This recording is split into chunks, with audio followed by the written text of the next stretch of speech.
গত দুদিন ধরেই চলছিল প্রধান উপদেষ্টা ডক্টর মোহাম্মদ ইউনূসের পদত্যাগের গুঞ্জন।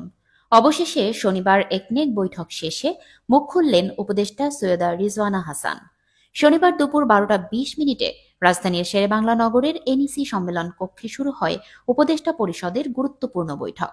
সভাপতিত্ব করেন প্রধান উপদেষ্টা অধ্যাপক ডক্টর মোহাম্মদ ইউনূস। উপস্থিত ছিলেন ১৯ জন উপদেষ্টা। বৈঠক শেষ হয় দুপুর 2টা 11 মিনিটে। কক্ষ ত্যাগ করেন একে একে উপদেষ্টারা। বাইরে এসে সৈয়দা রিজওয়ানা হাসান বলেন, প্রধান উপদেষ্টার পদত্যাগ নিয়ে এখনো কোনো আলোচনা হয়নি।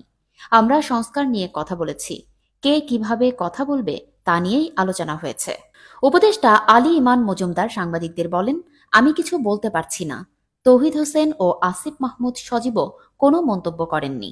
সভা সূত্রে জানা গেছে, এই বৈঠকে উপদেষ্টাদের বাইরে কাউকে প্রবেশ করতে দেওয়া হয়নি। একনেক বৈঠক শেষে এনইসি কক্ষ ত্যাগ করেন সব সরকারি কর্মকর্তা।